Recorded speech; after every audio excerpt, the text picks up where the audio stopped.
ஊழியன்னு போனா ஒரே உபத்திரவம், எங்க போனாலும் உபத்திரவமா இருக்குதே, என்னைக்கு தான் இதுக்கு முடிவு வரும் அப்படின்னு சோர்ந்து போயிருக்கிறீங்களா?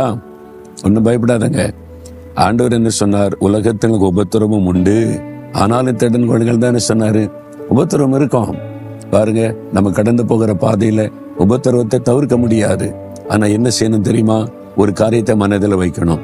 ஆண்டவர் சொல்றாரு 2 கொரிந்தியர் 4:17 அதிசீக்கிரத்தில் நீங்கும் லேசான நம்முடைய உபத்திரவம். இப்ப உபத்திரவம்ன்றீங்கல்ல, சீக்கிரத்துல அது நீங்கிருமா? வெகு சீக்கிரத்துல நீங்கிறோம். இது லேசான உபத்திரவம் தான். இயேசு கிறிஸ்துடைய உபத்திரவத்தோட ஒப்பிட்டு பாருங்க, இது லேசான உபத்திரவம் தானே. நான் அப்படிதான் பார்ப்பேன். என்னை குறித்து கேவலமா பேசுறாங்க, செய்யறாங்க, திட்டுறாங்க, ஏசுறாங்க, எதிர்க்கிறாங்க, பல காரியெல்லாம் நடக்குது அப்படின் போது கொஞ்சம் சோர்வு வரும்.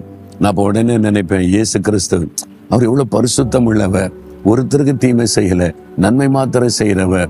அவர் ஆண்டு கடவுளே மனிதனா வந்து இவ்வளவு நன்மை செய்தவருக்கே நிந்தை, பரிகாசம், அவமானம், அவரை கொல்றதுக்கு அபாண்டமான பழி சுமத்தி அவரை கேவலப்படுத்தி சிலுவையில் அறைந்து அதெல்லாம் அவர் சகித்தார் இந்த உபத்திரவத்தை.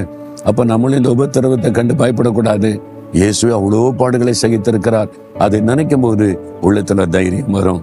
அப்ப இந்த உபத்திரவம் அவருடைய உபத்திரவத்தோட யோசித்து பார்த்தா ரொம்ப லேசானது. அவர் இவ்வளவு உபத்திரவம் அனுபவிச்சாரு இல்ல, நம்ம அனுபவிக்கிறது இவ்வளோண்டுதான். அதை குறித்து ஏன் நம்ம கலங்கணும்? அப்போ அது சீக்கிரத்துல நீங்கிற ஆண்டவர் வாக்கு கொடுத்திருக்கிறார். என்னைக்குமே இருக்காது. நான் திரும்பி பார்க்கிறேன், இப்போ முந்தின காலத்துல அந்த உபத்திரவத்தை இப்ப காணோம், இப்ப இல்ல. அந்த உபத்திரம் நீங்கி விட்டது. ஒரு உபத்திரம் வரும் நீங்கிறோம், ஒரு உபத்திரம் வரும் நீங்கிறோம். புதுசா வருத வரட்டும், ஒண்ணுமே நம்மளை பாதிக்கிறது இல்லையா, அது நீங்கி கொண்டே இருக்கும். அதுதான் ஆண்டவருடைய கிருபை. அவர் நமக்கு அதெல்லாம் நீக்கி தந்து வழி நடத்தி கொண்டே இருப்பார். இப்ப இருக்கிற உபத்திரவம் சீக்கிரத்துல நீங்கிறோம். பயப்படாதங்க. இந்த உபத்திரவத்திற்காக ஆண்டவரை ஸ்தோத்திரம்னு சொல்லுங்க. நீங்க பட்ட உபத்திரவத்தோட எண்ணி பார்த்தா இது இவ்வளவு லேசான உபத்திரவம் தான் ஆண்டவரேன்னு சொல்லுங்க.